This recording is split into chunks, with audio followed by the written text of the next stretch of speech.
Steinmeier the second or something. Yeah. What was your old Instagram name? Wasn't always Grant Carby. We are live, just letting you know. You know what? I don't remember. What was your social security number? I'm also going to need your mother's maiden name and the first road you lived on and your first pet's name. Those are the general security questions, right? The name of the first school you attended. That's usually one of them too, right?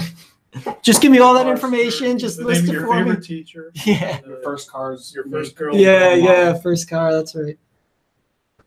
I can't guarantee that this page won't disappear because you won something from Amazon. But, there it goes. Pyroar will turn you to toast. That Pyroar nice? is Is that the Pyroar. Pokemon.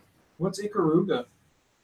Oh, That's a. I'm glad you asked. We'll talk about that in a second. That's the black-white flip game, right? Yes. Yes. Yeah. Is it? It's really Three. That was just Switch. 2, 1. Or flip. Go Nintendo Podcast, episode 668, the Pyroar Podcast. Oh, man, I missed 666. You did, yes. Bummer. Fake Mom Brain, will you please tell us about Pyroar? Pyroar. He is a quadruped. How accurate is this fake mom brain? Poifus. He is a quadruped leonine Pokemon. Sounds just like her. It's like she's here. He is mostly dark brown with light brown legs, tail, tip, chest, and face. Tit. Yep. That's what I say. You got a problem with that? Got a problem with the way I did the Pokemon? No, that's not how she talks. A male Pyroar has a large, Please go back to your normal red voice. mane and gold streaks forming pattern Puberty hit right in the middle of the show. a Daimonji symbol. It's just like a little boop, boop, boop. The shape also remembers the symbol for fire. Boop, boop, boop, boop. Robert Bear says, wait, that's not Mom Brain. In contrast, a female has a long golden red mane extending from its forehead to the whole length of its body. Pyroar's irises are tinted azure with black pupils. Pyroar will turn you to toast. They live in prides, led by the male, with the largest mane of fire. My pride. My pride. Your prod? And the females protect the pride's cubs.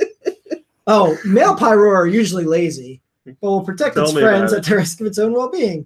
Pyroar viciously threatens any challenger with a fiery breath exceeding 10,000 degrees Fahrenheit. But it prefers to eat its meat raw. Roar. Like that? Like what I did there? All right, that's enough of this. All right. It appeared in a bunch of crap, and whatever. I figured we were at the end of that. It's number 668. Yeah. It's 12.5% male, 87.5% female. The lazy meat is good eating now. It's 4'11" and 179 pounds. Oh, it's shorty. There you go. Nikki Hill. Wow. You had a question yeah. before. Oh, hold on. No, don't ask it.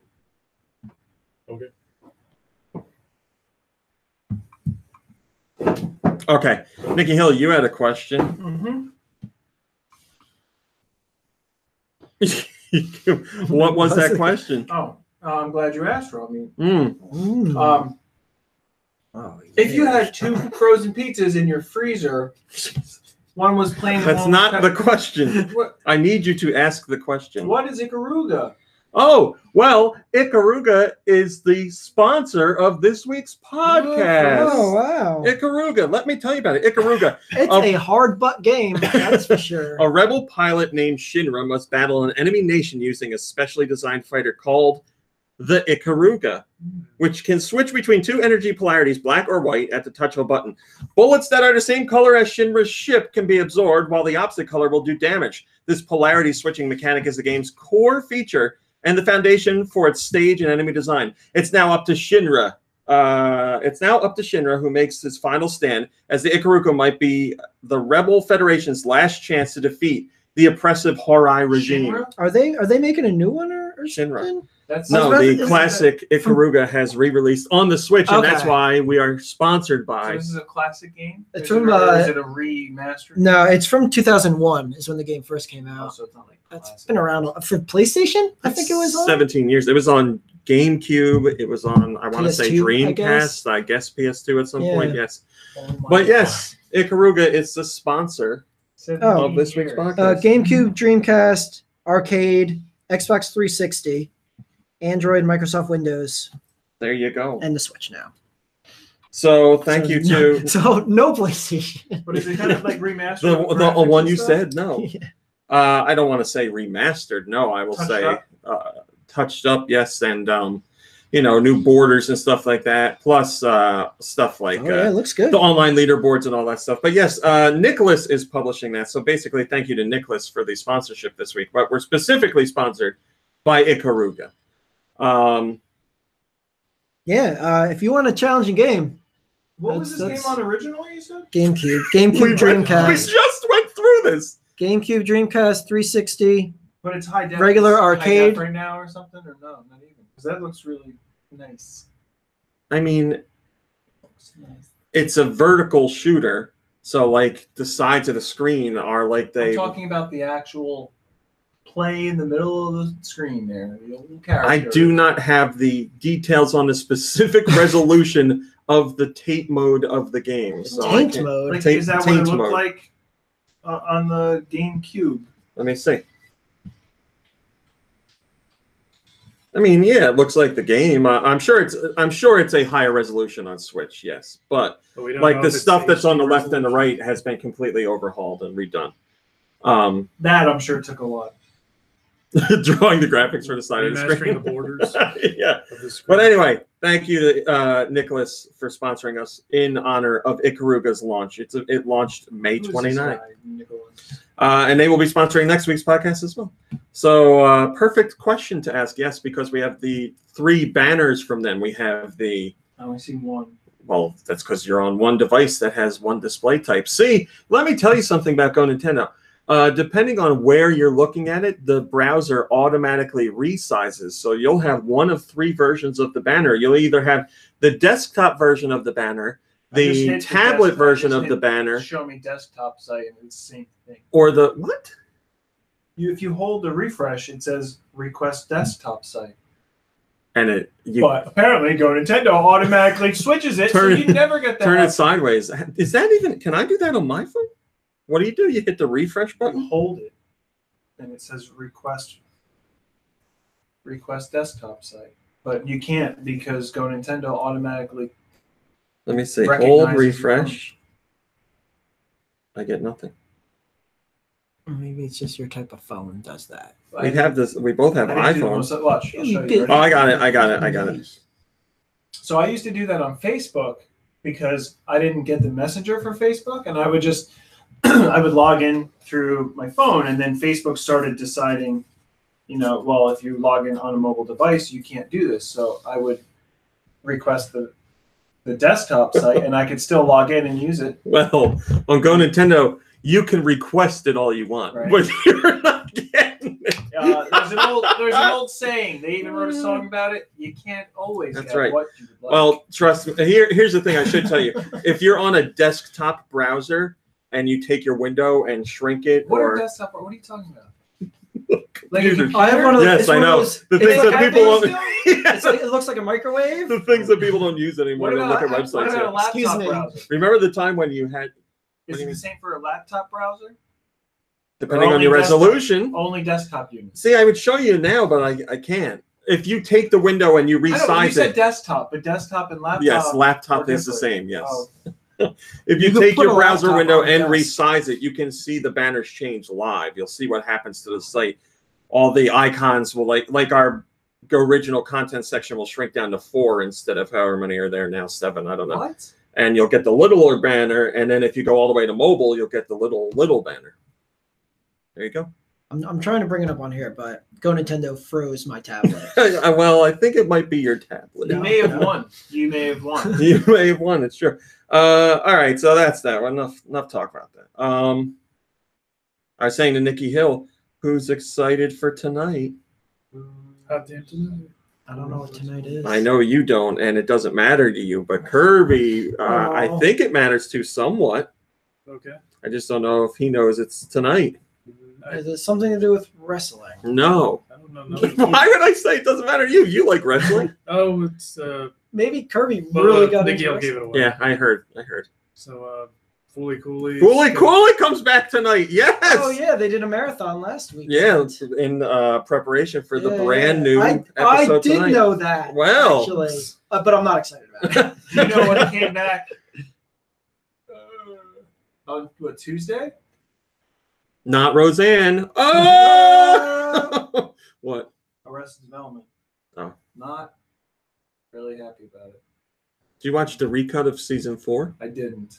I didn't need it. I didn't watch any season 4. I'm not stupid. I enjoyed that the way it was done, because like it took a couple episodes, and once you finally get into it, you're like you're on the inside of the inside jokes, and then it makes you feel it's like part of the family to get that inside story. This season is only 8 episodes, and what is incredibly frustrating is they seemingly shot scenes without multiple people being in the same scene together. So they have a stand-in that's like visibly different stand-in shooting over their shoulder, wearing a bad wig or something. Yeah, or like just the movie we just or watched. just completely. Oh different. yeah. Did you watch Face Off? No. What's it called? Never Too Young to Die. Never Too Young to Die. You are never too young. Starring Uncle Jesse and Gene Simmons. Oh wow! And it's like Oh no, not Richardson. It's like supposed to be like a young James Bond like ripoff. Yeah. It's so ineptly shot. It was great. Did you watch Face Off? But the use you guys should watch the use of dummies in that movie, beautiful. Oh my god. The Face Off is way too long. no, it's too long for movie night. oh, come on. It's 2.5 Shows hours. up there anyway. Has to be hour and 90 minutes at the most. 40 minutes. Then at watch the it over most. 2 weeks. You're not going to be upset about it. You're going to enjoy it. Hello, Sarah. Hello, Roth. Hello, ZX Billy. Hello, Mark D. Payne and Yoshi Kid Vlogs and Retro Az and Link Triforce and Carnictus and Mother Brain and It's a Trap. And It's a Trap.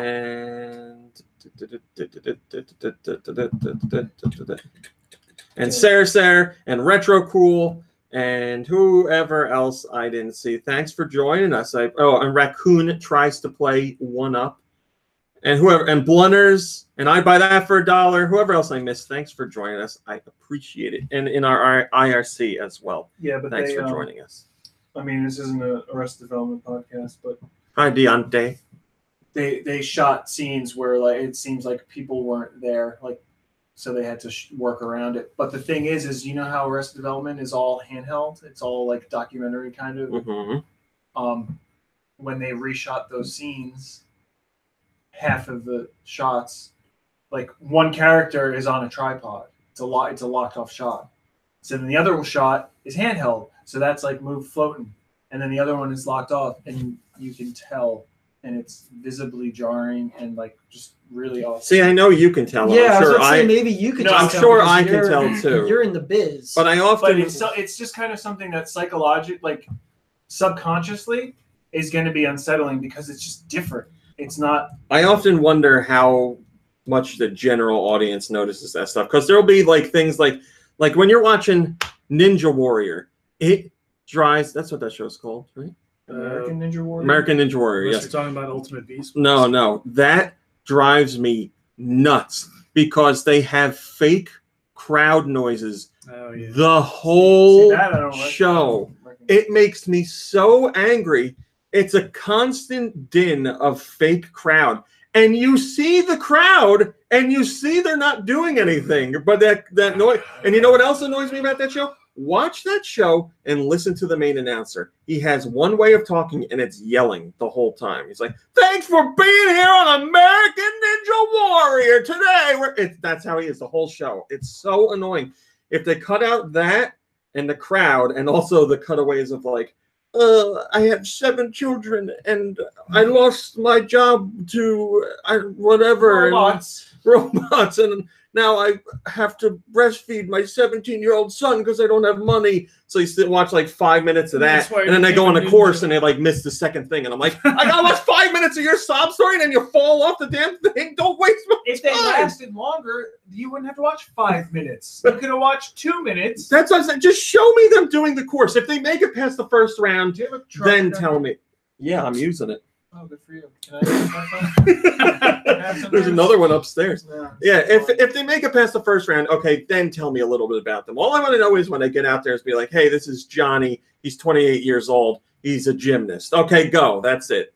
But no, we got to It's hear. not just about that. It's about the stakes. What's at stake? That's what I'm saying. When they get Breastfeeding past a the first 17-year-old. round, then tell me the stakes. I'm sure somebody in the second round is going to have some kind of story where I'm going to feel bad for them or something. It's almost like they're trying to pad out the running time for this show. Yeah. My dad watches the show. He put it on. This was last week. He came over and he's like, let's watch American Ninja Warrior. And when they're actually running the course, I'm fine. Like, I like watching that stuff. The show was 2 hours. 2 hours. I don't understand how it could be 2 hours. It's nuts. Like just one episode? One episode was 2 hours. Oh my God, Yes. I had no idea it was that long. Yeah, yeah. And then USA has like American Ninja Warrior like teams or whatever. I don't know. What's that? I do like the idea. I just feel all the extra stuff that they How added. about that Knife or Death? There's no crowd noises there. I gotta be completely yells, honest. Goldberg yells like crazy. Knife or Death was so dumb that I liked it. Like I would watch another Season episode 2, of that. maybe. think they got a I wouldn't be second like, oh, it's 8 o'clock. We got to put on Knife or Death. But if it was on, I'd be like, this show is way over the top. I'll watch it.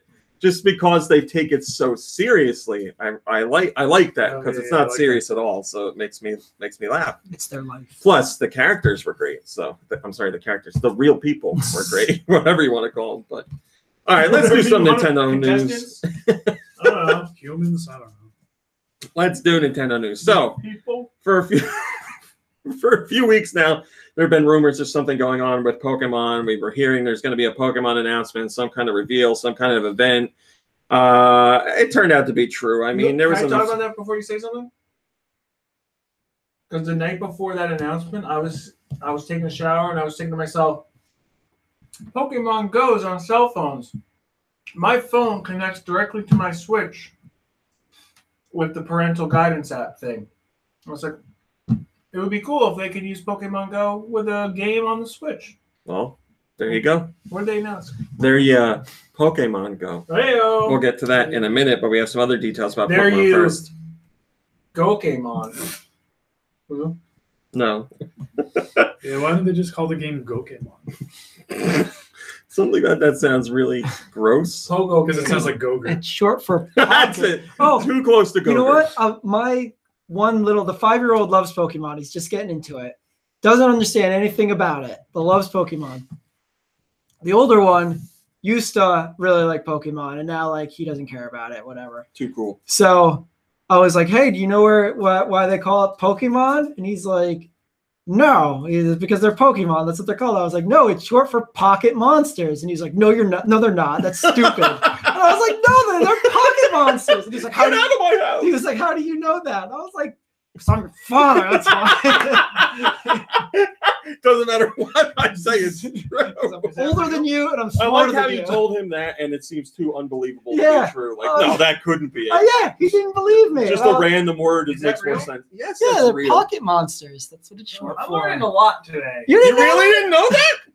I probably did. But What does I probably did mean? it's probably like I don't think about it all the time. So and now it just caught me by surprise. I don't think about it all the time. I don't think about pocket So- monsters. Listen, today I learned that the restaurant Arby's is actual RB, which is short for roast beef. It's not the name Arby's. Whose name is Arby anymore? What do you mean anymore? Whose name was Barbie to begin with? There was probably some guy. Did you know that Arby's also owns Buffalo Wild Wings? Oh, really? What's that short for? So anyway, so he was like, "No, that's not what it stands for." And I was like, "Google it," or I was like, "Or go on your meme generator where you get all your news and find out that way," because that's all he looks like. Whenever he doesn't believe me or something, I was like, "Oh, what? You didn't see a meme of that, so you don't believe me?" I get my news from memes. Thank you. Wow, that's a good burn. That's great. That reminds me of Romy. Get on Blacko and read it. But anyway, so for all you millennials out there, Pokemon stands for Pocket Monsters. I'm sure the people listening to or watching this show know that, but Nikki Hill doesn't know, so I don't know. What is Hut in Pizza Hut short for? Hungry? All the time.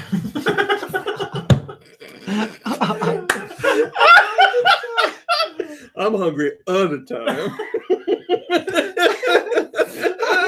That's so dumb. It used to be Hut with 2 T's, and they shortened it, you know. It was Phil Hutt. It was his name. They shortened it. All right, Pokemon news. Let's talk about Pokemon. Pokemon Center locations made $930,000 in the last fiscal year, and the Pokemon Company made $80 million in the last fiscal year.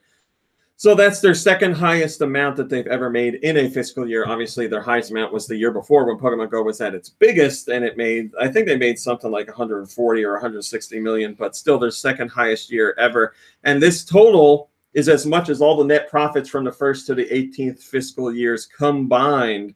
So the Pokemon Company is doing quite well. And Magypsy says Pokemon Go is dead, but he says it in quotes. Instead of saying Pokemon, can you just continuously say Pocket Monsters? Pocket Monster yes, Go. I'll say that. Yeah, Pocket I'm sure Monster that Company. wouldn't be annoying at all. Can we please just keep true to the name? We can try. The name is Pokemon. It's Pocket Monsters. Rare, who is and has been under Microsoft's control for quite some time now, says that they are cool with other companies using their IP as long as that company has some respect for the IP. Didn't we just talk about this last week? No? I thought we talked about this. I don't pay attention. Rare's studio head Craig Duncan says, Rare has its 32-year back catalog of heritage and IP, and while I wouldn't say we were Disney or even Nintendo or Sega or any of the other kind of long-term IP stalwarts in our business, people ask us to use stuff. It's absolutely not out of the realm of possibility, but not only does the why have to be right, but the team and the people and the who have to be right. Rare is the guardian of Rare's IP. Who knows what the future holds? I've seen that picture. I love that picture. I have no explanation for it. We can't show it on the podcast. I'm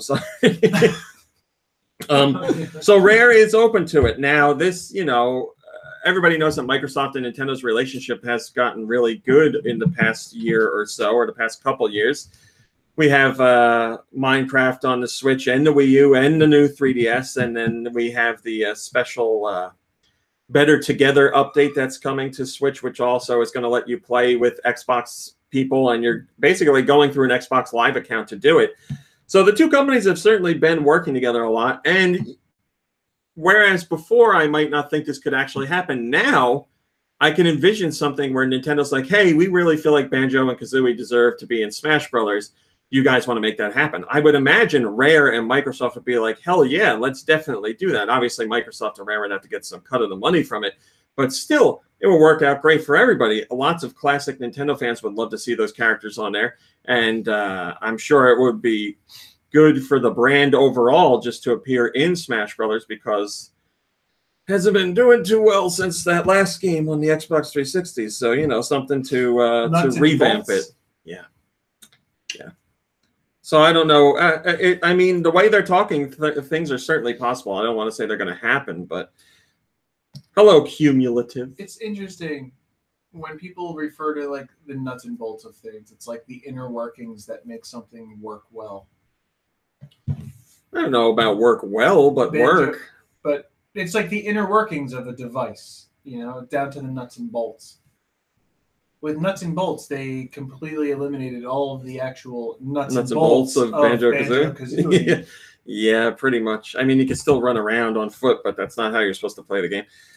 Virtual Face says, this is nice PR from Rare, knowing it means squat since, Microsoft. Why didn't they put this into practice? Instead of ukulele, we could have had Banjo 3E.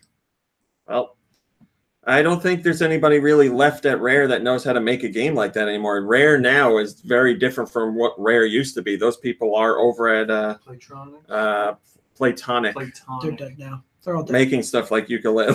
They're all dead, yes. And if they're not over there, they went to other companies. Could be dead. I'm sure some of them are dead, yes. Yeah, I guess it's been 20 years, if Yeah. not more than that. We's getting old. Dad. Holy moly. We are. Also, back to the Pokemon news, we had what is this show? The Japanese variety show Ohasuta said that they had some Pokemon news that they were going to share on May 31st, blah, blah, blah. So we had a whole bunch of confirmations that something was coming up, and it did actually happen. And again, we will get to that in a little bit. I guess I love Mega Man 11 as much as the next person, but Yoshiller made the Mega Man 11 latest trailer a top story, which is fine, but there's nothing really for me to say to you about. Well, that's not true. Just stop and watch it. I could talk to you about it because the voice acting in the trailer is really good, which blows my mind because Mega Man is known for terrible voice acting. As Kirby, we were just laughing at a couple weeks ago. Shut up. We were laughing at Mega Man 8's terrible voice acting because we were playing that. We are not enemies. That's like spot on. Dr. Wily. We were playing Mega Man 8 on the Mega Man Legacy Collection, and just how many times can you say Mega Man in one sentence? I could. It's just it rolled off your tongue. Really. I could call it Rockman. We were playing the Blue Bomber. We were playing Mega Man 8 on Mega Man Legacy Connection with Mega Man. No, collection, not connection. The right college for free. So yeah, I watched this new trailer, which shows a good amount of gameplay based or compared to the last trailer that they put out. But also you get a lot of voice acting, and I like all the voices. I think they sound good. I think they got good voice actors. I thought it was high quality stuff, which I was really surprised to see. But I like the voice that they chose for Mega Man. Dr. Wily sounds great. Dr. Light sounds really good. And then the Robot Masters that I think you hear two of them talk. And they have great voices too. I was honestly impressed. I watched the trailer a few times just to hear the voices again. I was like, oh, they did a really good I'm a job. Robot Master. Whoa, on camera. That was on camera, but she's clothed. Right. Yeah, so there's it's no okay. nudity. It's okay, totally okay. It's safe for work. Oh yeah, Robot you're Master. totally on camera. You have to be careful what you're watching. You can move down a chair if you want.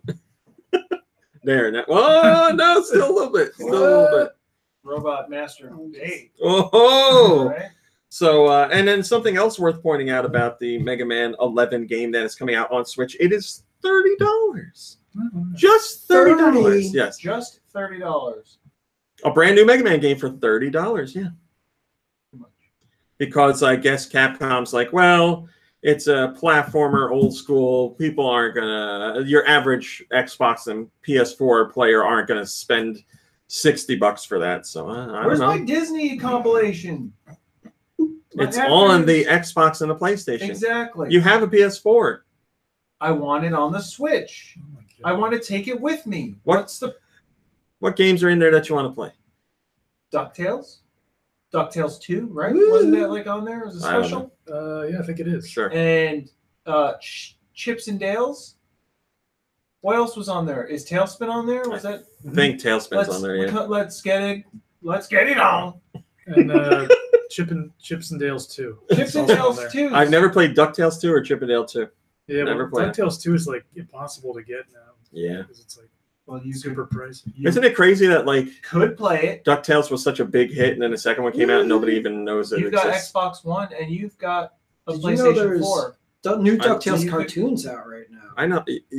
Yes, I did know that. David Tennant.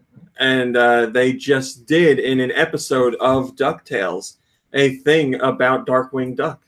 Like one of the Huey, Dewey, or Louie, I don't know which one, is watching TV and he's watching Darkwing Duck and he's like, who's this loser? And they do it in the show. They do it in the episode as if Darkwing Duck is a real person, just like the DuckTales characters are real people. Yeah. So Launchpad is talking about how Darkwing, he says the actor's name, whoever it is, and he's like, but he kind of lost his step in the older episodes, and they show like a clip of like Darkwing like chasing somebody and tripping and like looking into the camera being like, can we use that or something like that. I haven't seen the whole episode, but I saw like a little teaser for it. It looked good to me. I mean, I've seen it. You've seen episodes of the DuckTales cartoon, right? I don't think I saw like a whole The episode. new one, I saw a couple. I saw them. I like All them. right. Yeah. I just had it like stupid me. I had a hard time with the accents. What? I had a hard time understanding what they were all saying because they were all just, I don't know. Who has accents besides Scrooge? Scrooge had an accent. His supposed to. his enemy guy, the Scottish guy, had Yeah, an they both. accent. Oh wait, are you talking about the original DuckTales No, or the new one? Today, now the new one, you had trouble And with then the all accents. the voice actors with like the nephew's voices I was like thrown off because I was like switching gears between accents. I was like, this is crazy. I didn't have that problem. What? I'm sorry. You're serious right now?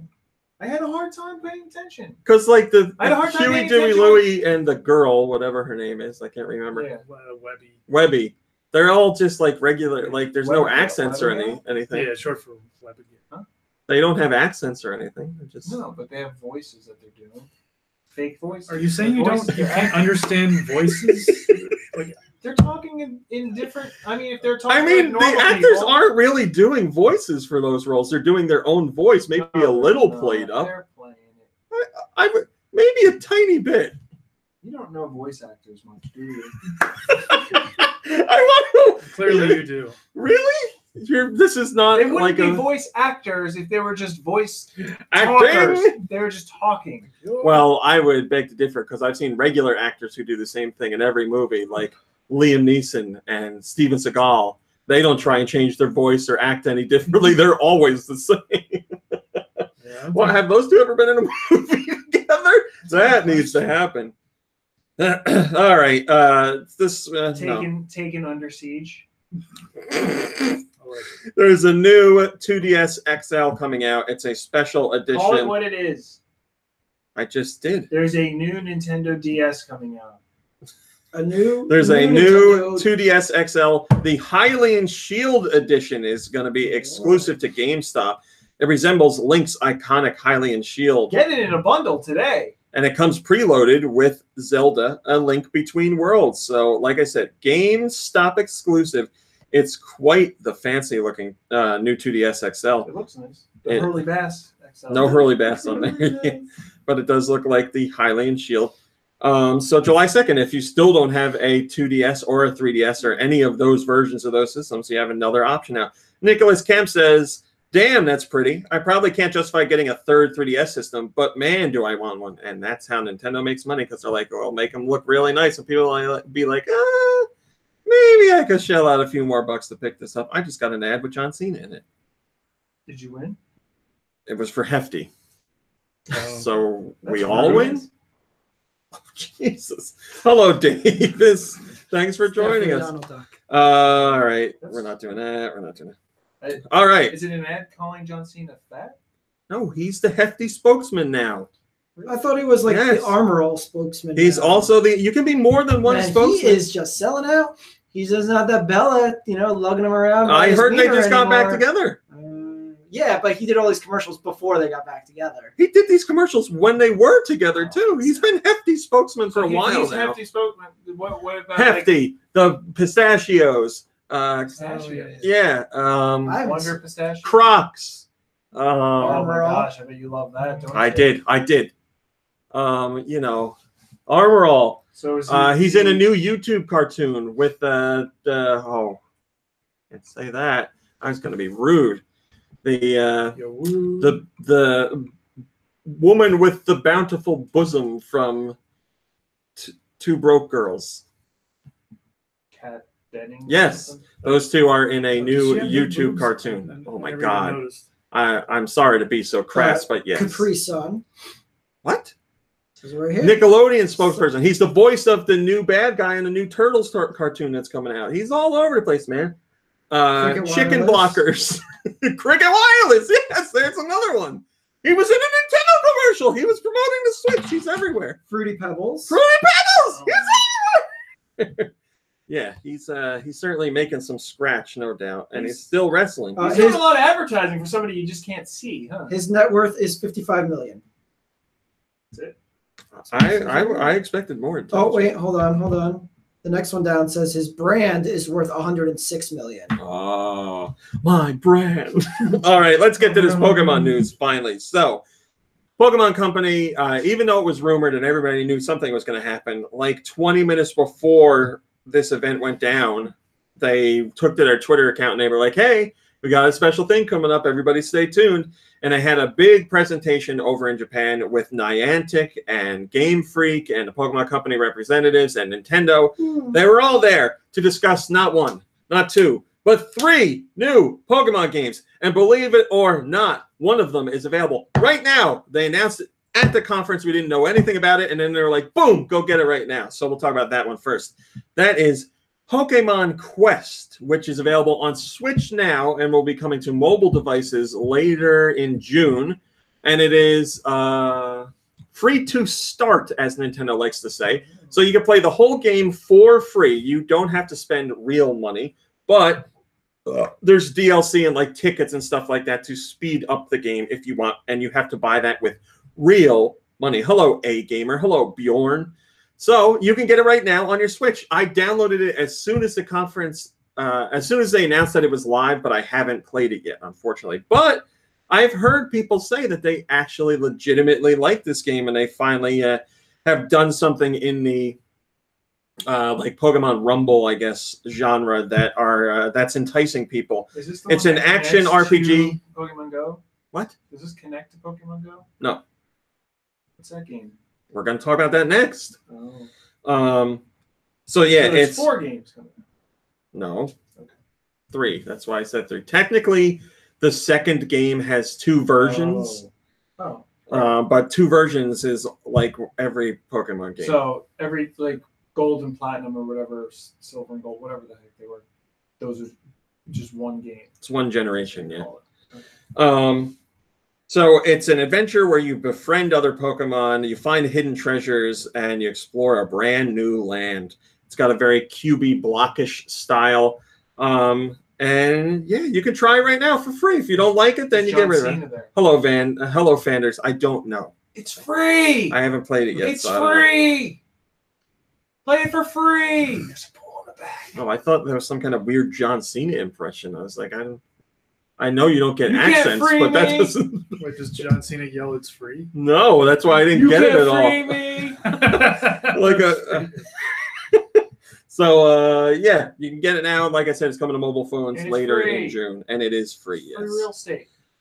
The second title that they announced was Free real estate.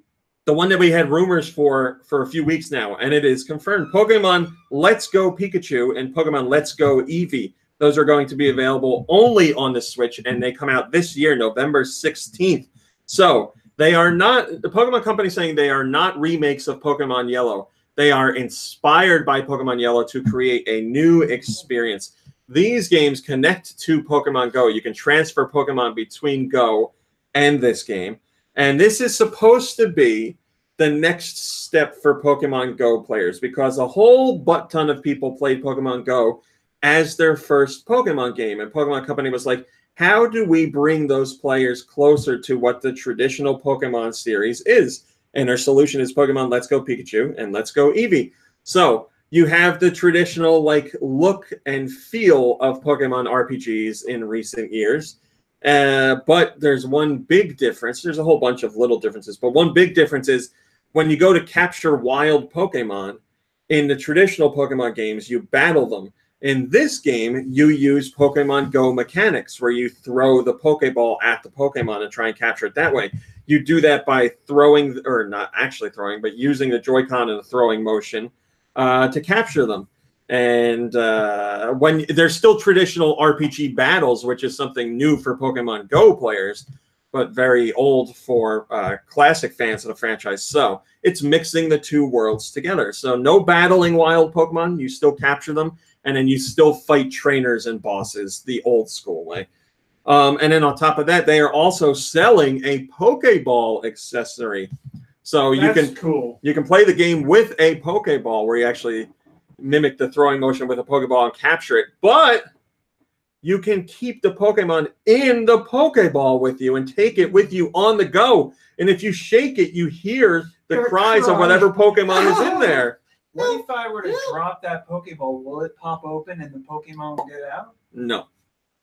Totally safe in there. Okay.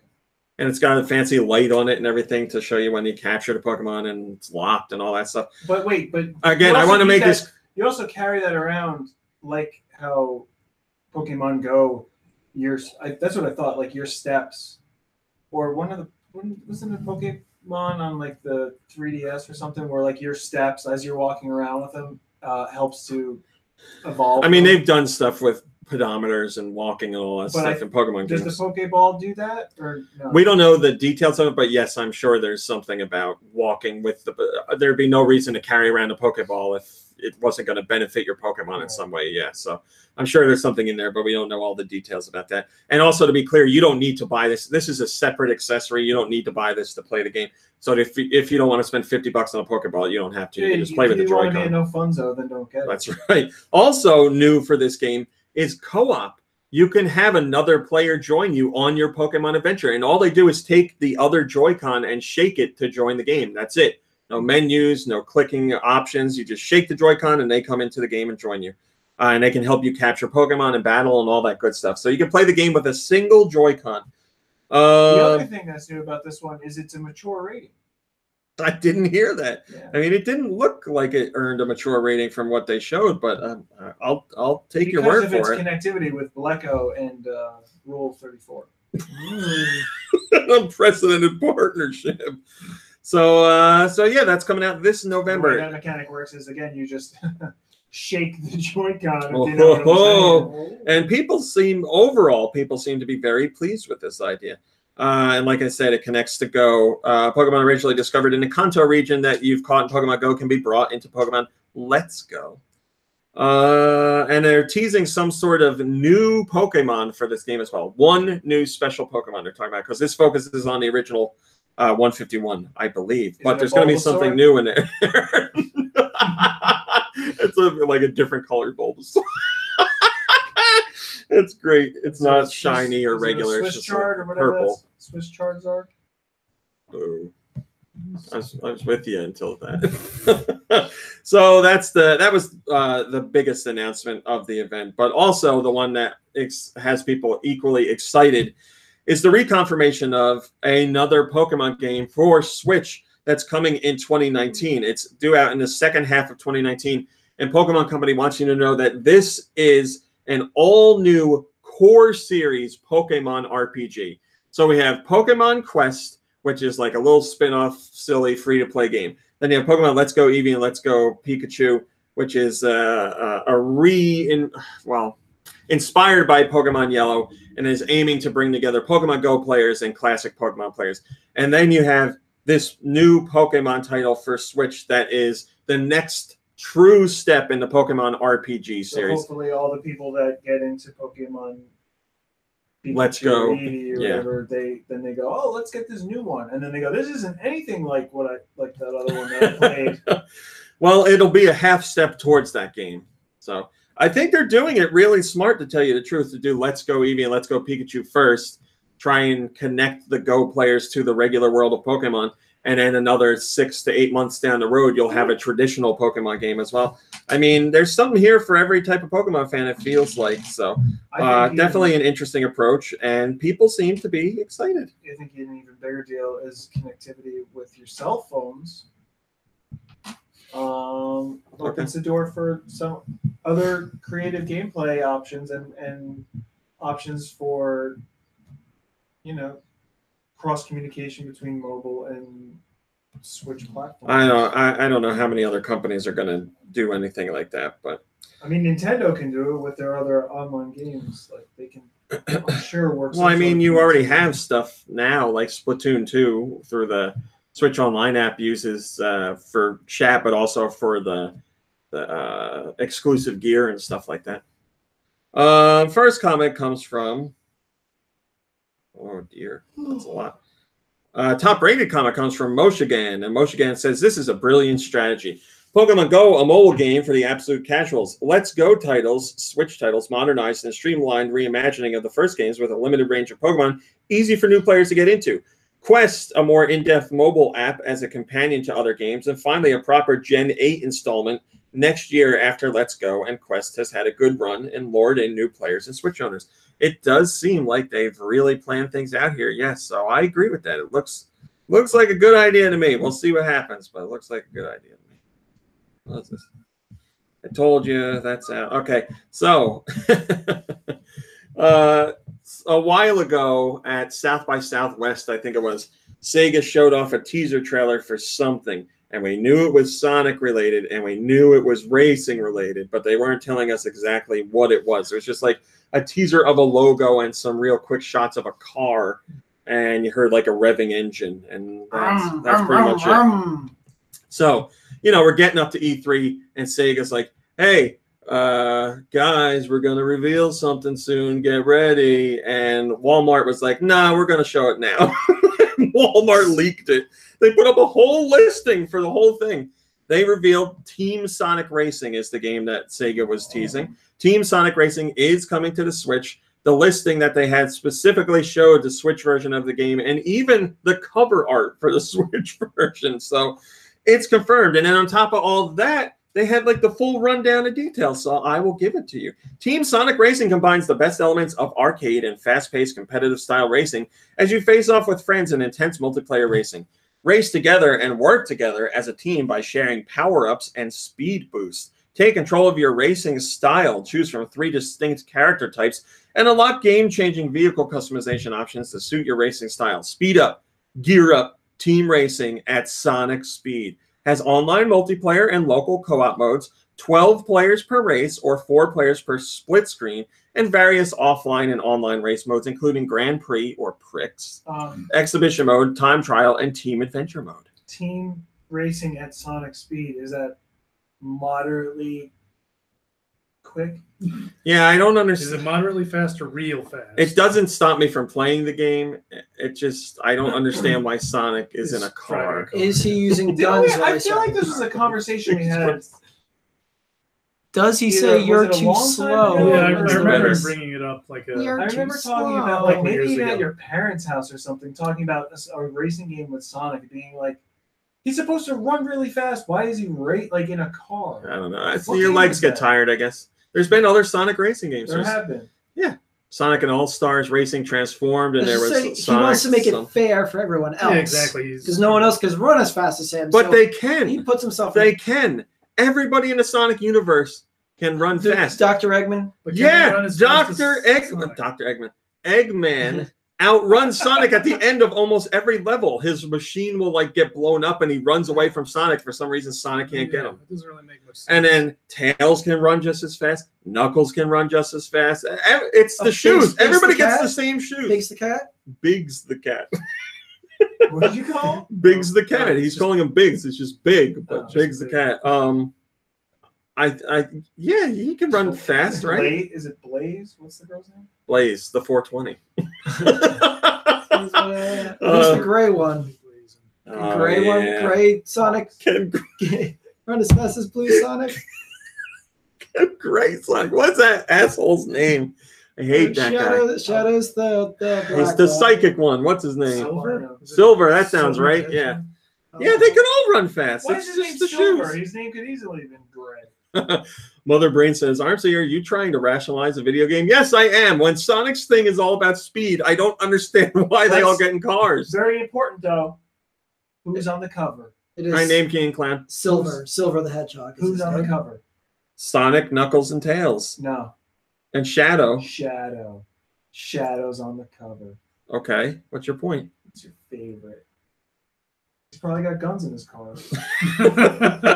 Well, instead of guns, you will have 14 different wisps to use. Therefore, offensive and defensive strategies to take out your rival teams. I am offensive by your way. So Offensive strategy. I do like the idea that they're Names. using wisps. I think that makes a lot of sense.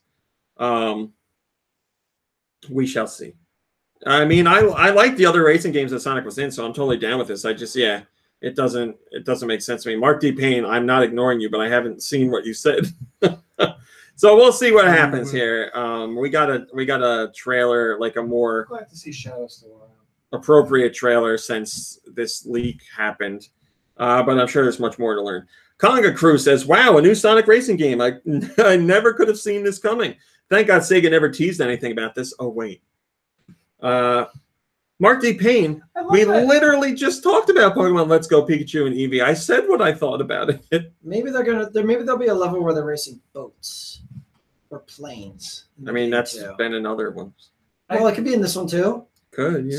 So Sega teases something that's obviously Sonic and obviously racing, and it's like a big mystery. Well, the whole thing was what the hell would it be then? you weren't here for these podcasts. Before all of this happened, a few toy manufacturers were showing off their lineup of toys, and they were like, plus we're doing toys for the new Sonic racing game. And Sega was like, no, there's no new Sonic All-Star Racing Transformed game in the works. But there is a racing game. They played it off so dumb. They wouldn't just flat out say no. There's no racing game, or just not comment on it at all. Teaser trailer. Oh, it's Sonic. Vroom vroom. Well, they tried to be like real sly about it, and then reveal this teaser trailer, and everybody's like, "Oh, so the thing you were pretending didn't exist exists." So, I don't know. Usually they handle it better than that. All right. Maybe they had a new guy his first day. No, they didn't. It's the same guy. He was drunk. Here's what's new this week in North America. On the Switch, you have Pokemon Quest. You have Just Shapes and Beats. Just Shapes. You have the award-winning West of Loathing. Triangle. I like Triangle. There's the Mario Tennis Aces pre-launch online tournament demo event, which is live now. We don't need all that. There's also Ninja Combat, the Neo Geo game. Defoliation. Enigmatis 2, The Mists of Ravenwood, that game that I gave epic reading for last week. Fox and Forest, Happy Birthdays, Icy, Johnny Turbo's Arcade, the Joe and Mac Caveman Ninja. So basically the arcade version of Joe and Mac. Oh, nice. Never played that. Kid Trip got a demo. Lost Sea is available. Neon Wall has a demo. Pirate Pop Plus is out. Quad Fighter K is out. Shape of the World is out on June 6th. Shift Quantum is out. Silver Star Chess, Smoke and Sacrifice, Super Sports Matchin'. No, let me try it again. Super Sport Matchin'. The Infectious Madness of Dr. Decker is on June 5th, and that's another FMV game. Them Bombs is available on Switch. Tracks, Build It, Race It. World Soccer Pinball. Yesterday Origins. On the Wii U is Masked Forces. On the 3DS eShop is Bloodstained Curse of the Moon, as well as Dragon Lapis and the Kid Trip demo. You're calling that Bloodthirst. Yeah, I thought you were going to say Bloodstained Carpet. No. Steel Diver says, nothing for me this week. It's nice other people enjoy Pokemon, but I'm not a fan. I'm interested in Icy, but the devs said they are planning a physical release, and I don't want to rent a digital license. Ooh, booyah. So there you go. That's in North America, but what do we have in Europe? Oh my god, the European list is oh my god, the European list is always huge. Yeah, don't even go over it. Just say all the same crap that you just said. But there's gonna be stuff that they got that we didn't get. Who cares? Europeans care. They're not listening. They are. I'm sure there's somebody in the chat right now that's in some part of Europe. Well, tell them to just look it up on the site if they want to know. No, they want to hear it this way. No, ain't nobody want to hear this. Ain't nobody want to hear it. Have you played West of Loathing? Not yet. I'm still stuck on that. Pokemon Quest, Ikaruga, Yoku's Island Express, Legend of K Anniversary, Street Fighter 30th Anniversary Collection, Die for Valhalla, Kitten Squad, Knights of Pen and Paper +1 Deluxier Edition, Pixel Junk Monsters 2, Shift Quantum, Yesterday Origins, 6180 The Moon, Ninja Combat, Defoliation, Discovery, Icy, Lost Sea, Millenoir. What is with Icy?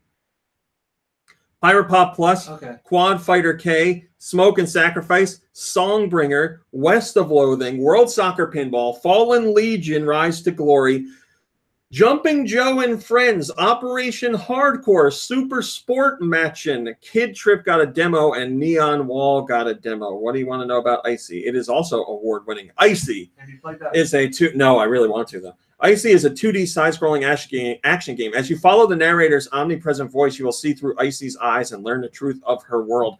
Icy is a meta game in disguise. The narrator will constantly urge you in one direction, but you must ask, why? Why am I following his directions? Why can't I learn the truth about the world and Icy's purpose here? Fight against his tyranny and uncover what's really going on for yourself.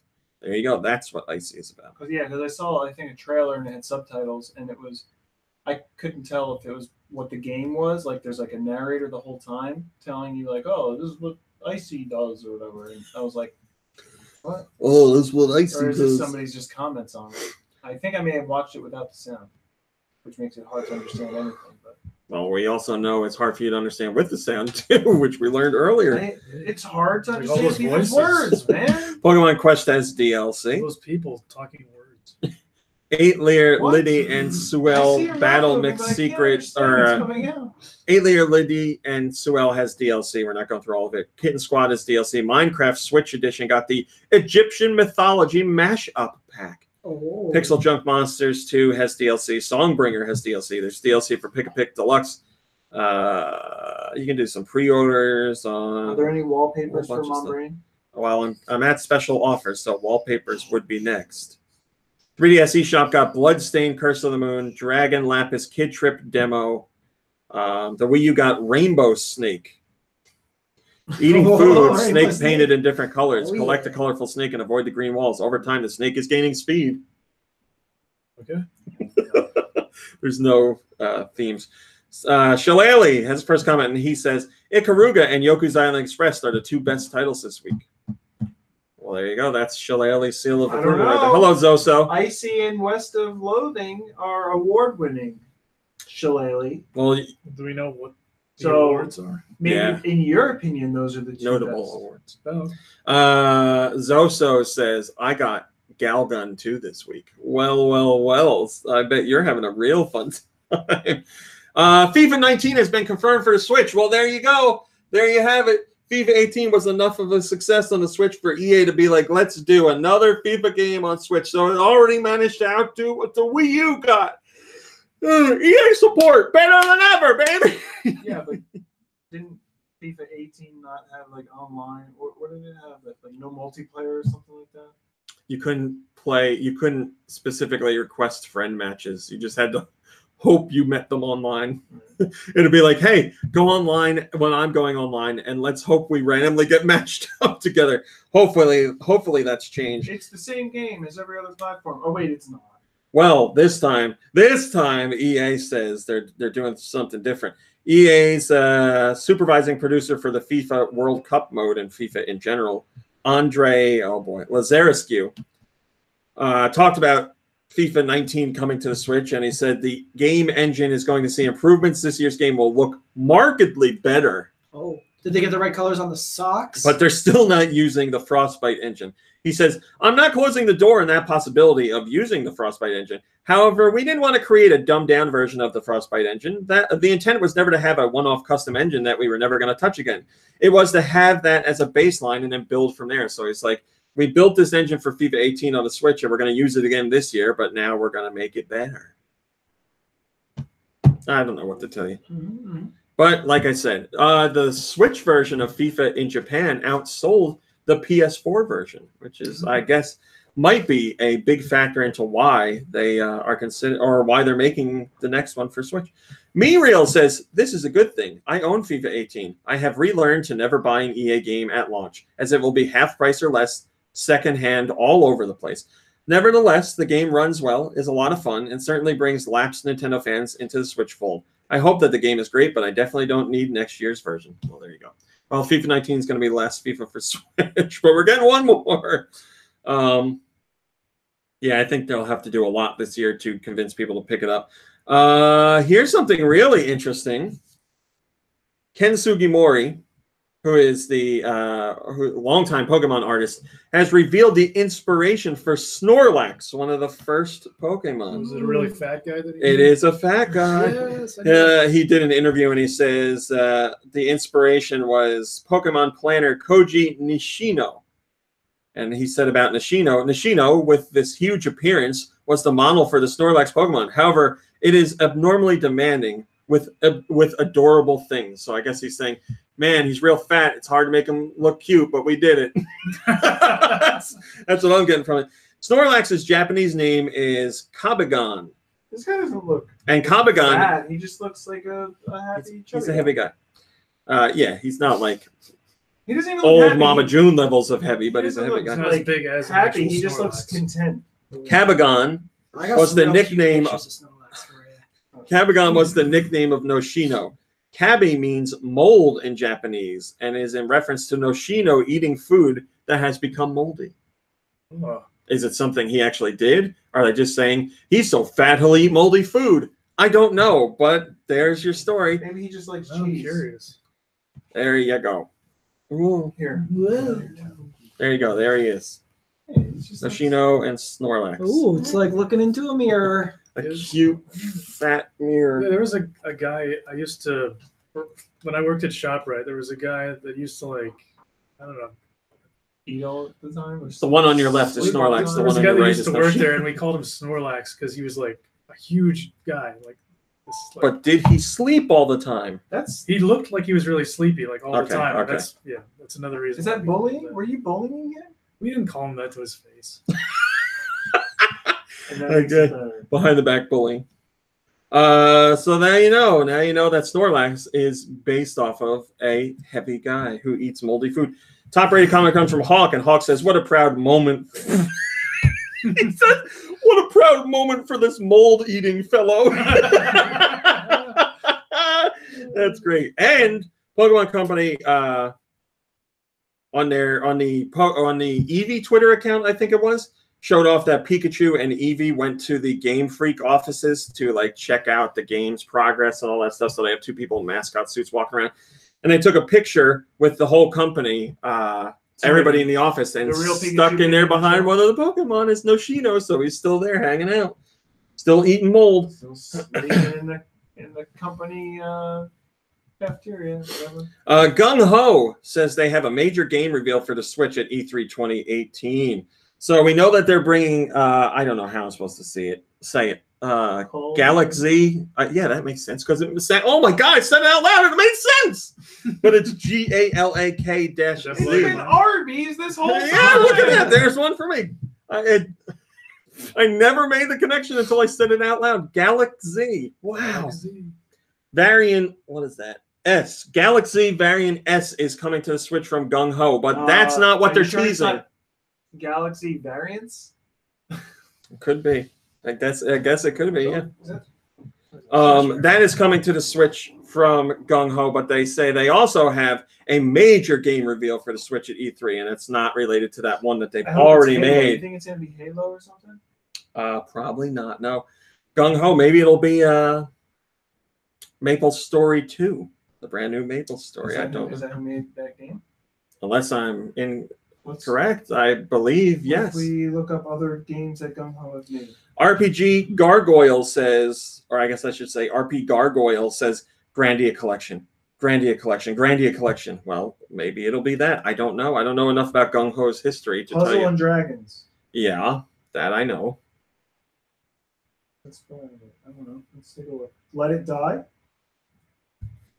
Did they do They it? were involved with it. I Oh, think were they they? do a lot of the online aspect of Let It Die. I would love for that to come to Switch. That's a great game. I really like that game. I still haven't downloaded it. It's still free. Super Senzo. Galac Z. Variant. Galaxy. Galac Z. That's how I heard it. In my Oh, it's like Klingon. Galaxy. Galaxy. Galac.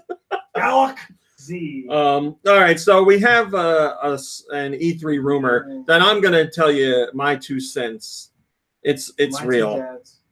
because I've seen stuff like this before in person, and this looks really legit to me. Plus, I've been hearing information that aligns with this long before this image showed up. So when you go to E3 and they're setting up E3, the guys that are setting up E3 aren't like Nintendo and The EA and all that stuff. They have reps there, sure. But the people who are setting things up are like, you know, the construction guys, the manual labor guys. They just go in and get the boxes, and they have the sheets that they break down, and or the sheets that break everything down. And the sheets say, this sign goes above this TV. There's 6 of these signs. They go in this row, all that kind of stuff. So the guys that are handling these materials most likely don't know what the hell they're doing, unless they follow video games. So they don't care. And one way or another, one of these sheets that shows how much stuff is in one of these containers came out. And it's obviously for Nintendo's booth to show which marquees go above which TVs and how many of each marquee there is. And on this list are some games that we know are coming to Switch and some other games that we haven't had confirmation on yet. There may have been rumors about it. And then there's, on top of that, other games that we didn't know anything at all about coming to the Switch. So, Dragon Ball Fighter Z, or Fighters, because I don't know anything anymore. It could be either one. Was there a space between the Z and the word fighter? There might be a dash, I'm not sure, but the Z is giant. Like Fighters, all regular size font, and Z is very big. Does that mean you have to... Fighter Z! I don't know. We're done with capital letters. Now there's capital letters. Super capital letters. Dragon Ball Fighter Z has been on Xbox One and PS4 for a while now, and fans were like, why didn't you put this out on the Switch? Dragon Ball Xenoverse 2 on Switch has done very well. I've personally heard this one is coming to Switch 100% confirmed. I've heard it for a long time now, so this is not surprising to see this. Yes, Nikki Hill. So on the Gung Ho website, this article that you were just talking about that says they're bringing for 2018 for E3 2018 they're bringing up a lineup of new games for Nintendo Switch Mobile and more. The image for this is a game called Puzzle and Squishies. But when you click on the actual article, it only talks about the two games that are coming to the Switch. So maybe Puzzle and Squishies is just the other game, and it's just a mistake. I would not say Puzzle and Squishies is a major announcement. But I don't think they would either. There's nothing in this article about Puzzle and Squishies. Did you search Puzzle and Squishies in general? I'm looking at this article, and it has nothing to do with anything. Yeah, that's what I'm saying. Maybe Puzzle and Squishies is something that's out now. I don't know. See if the game exists outside of that image. But why would they have a picture of something that's not? It's just an ad. I don't know. That's what I'm telling you. Squishies is it? It's huge. It's very big deal. That's what I'm telling you to look it up right now. Also on this list is Monster Hunter. What's it called? Monster Hunter Generations Ultimate, which we knew is coming to the Switch, so that will be playable at the booth. FIFA 19, which this is the same day we found out FIFA 19 was coming to the Switch. So that's a little bit of evidence right there that this is true. Killer Queen Black is coming to the Switch. Killer Queen is an arcade game that is it's a 10-person arcade game that's on a massive cabinet, and that's the only way to play it right now. So apparently a revamp or a sequel or something like that is coming to the Switch called Killer Queen Black. And here's more evidence that this sheet is real. If you go to the Facebook page for Killer Queen, a couple days ago, for no reason, the team never said anything, they changed all of their pictures on their Facebook page to just a black square.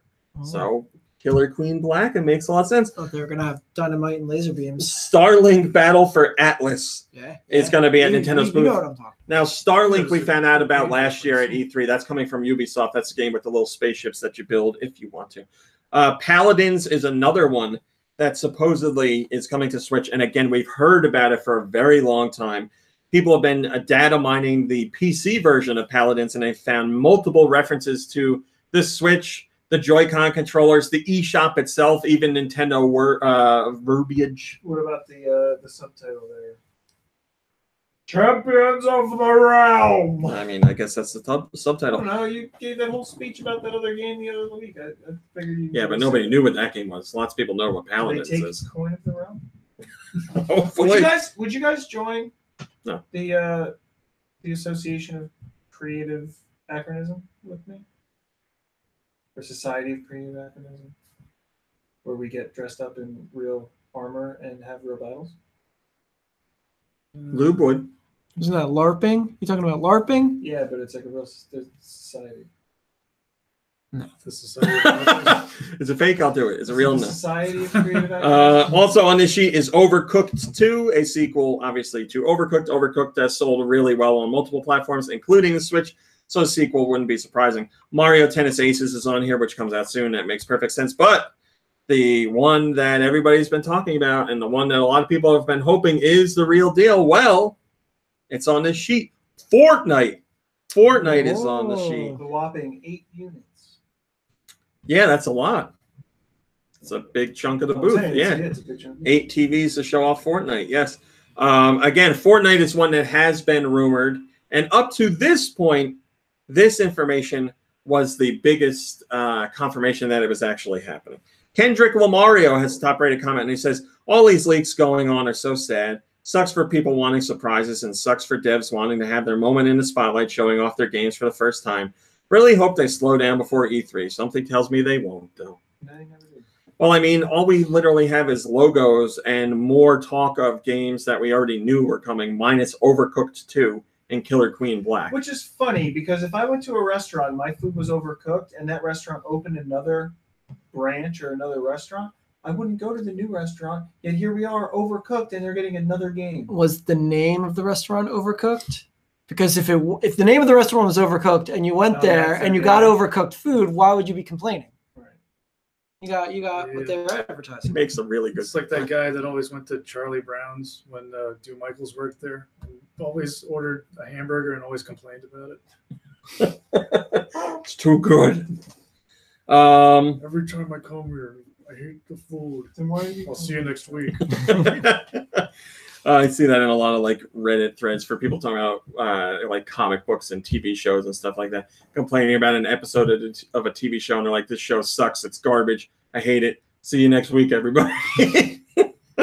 And then, like I said, this sheet was the biggest evidence that we had yet that Fortnite was coming to the Switch. But now I'd say it's 99.9999999% confirmed. Repeating, of course. Because the Korean ratings board has a listing for Switch or for Fortnite on Switch. So they rated a game, and these ratings don't happen for non-existent games. I have a question. So I really wasn't paying attention to most of what you were saying until you brought up Fortnite on the Switch.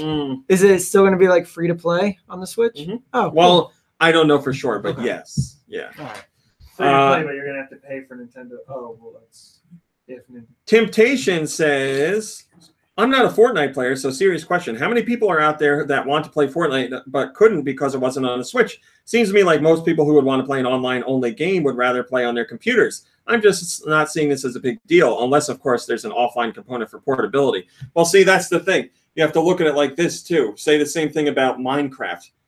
Minecraft was on a billion platforms before it came to Wii U, Switch, or 3DS, and it's topping the charts on Switch and topped the charts on Wii U for a long time, too. Like, they're still selling millions of units there. There are people that want to play them on those devices, and Fortnite is the biggest game in the world right now. We're not, like, past its prime or past its popularity. We're in it. Like, it's still going to get bigger.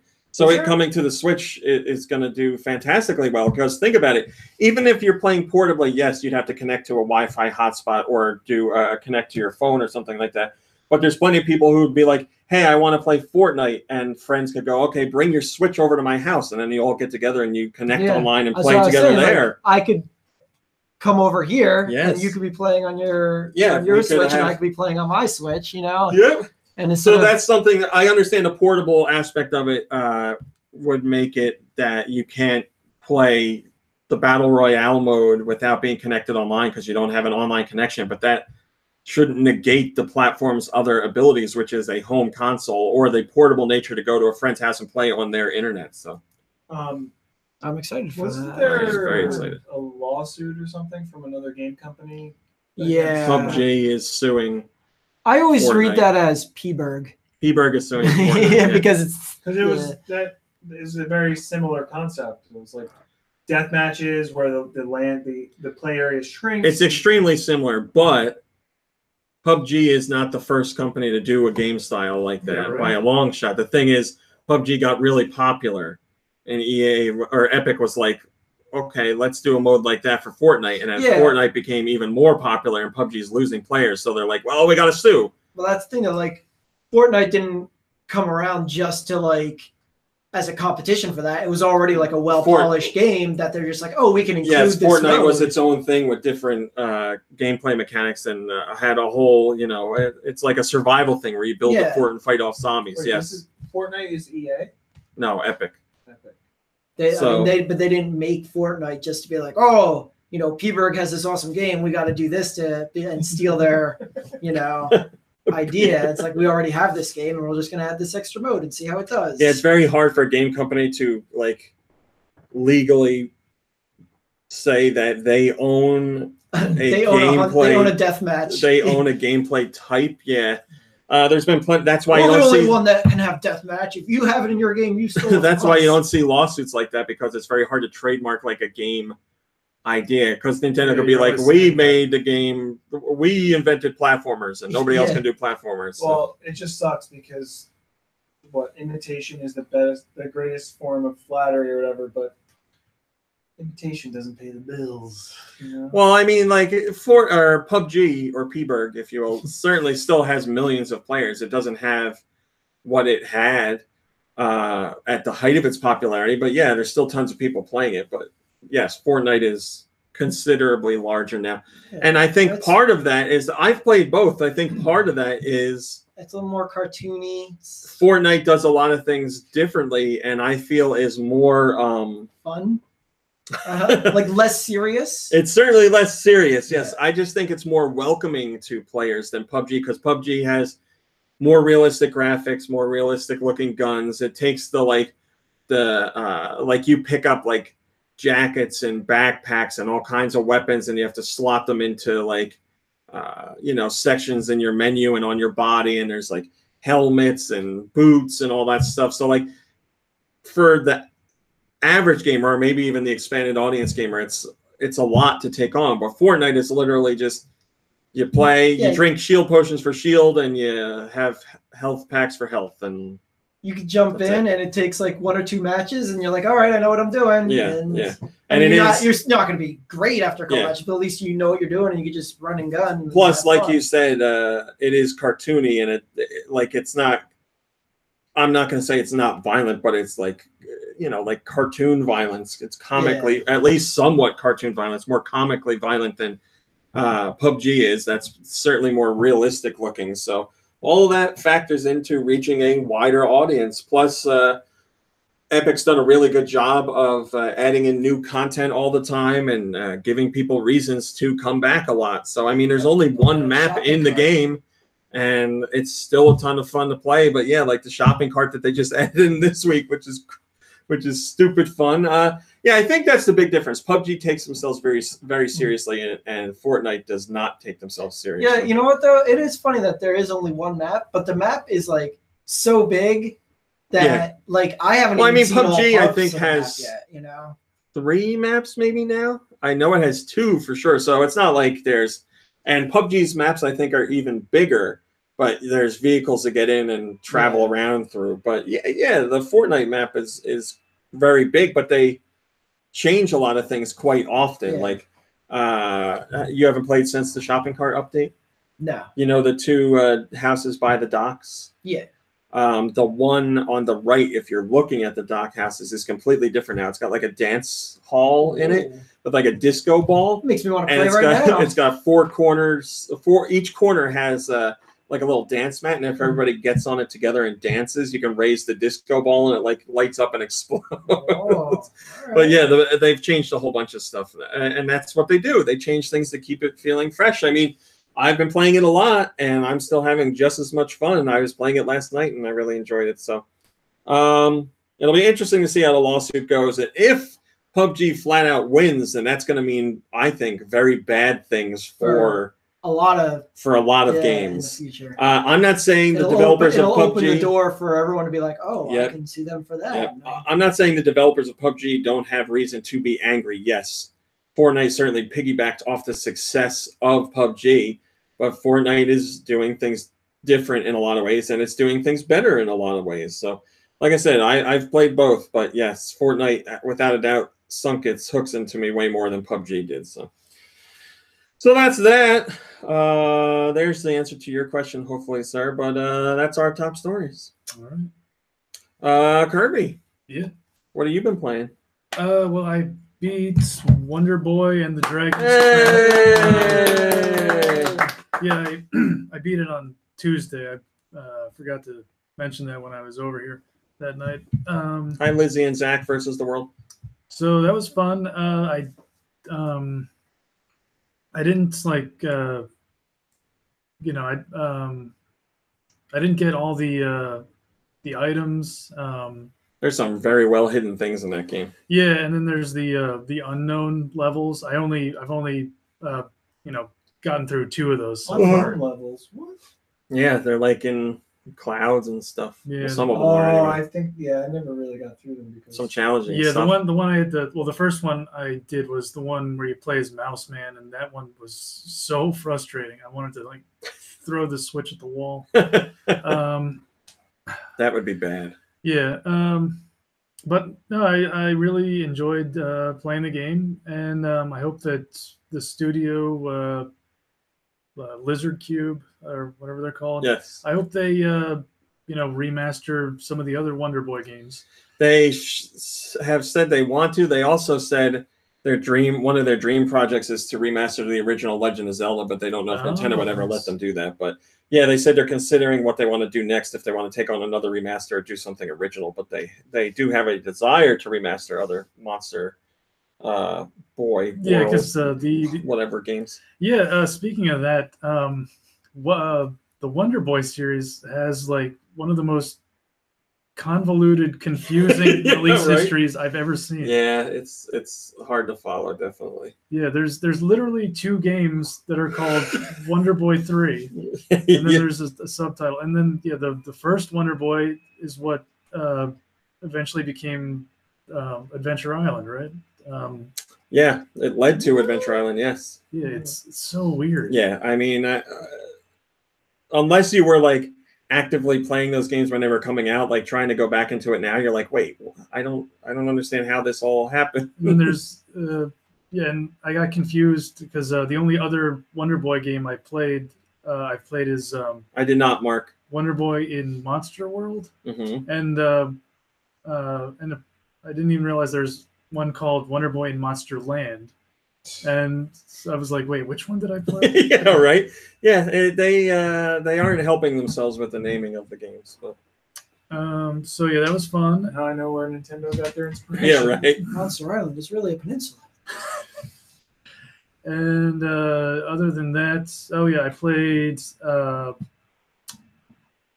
Speaking of old games, I played Go fish. Sphinx and the Cursed Mummy Oh, really? because I just recently found out that it's been re-released for PC, Yeah, not too long ago. and it was on sale, and I just kind of I broke down and bought it. This is actually my 3rd time buying the game. Have you ever completed it? Or is Oh this- yeah. Well, here's the thing. I bought it for the PlayStation 2. High Steel I Diver. beat it. Then I sold it when I sold all my PlayStation games.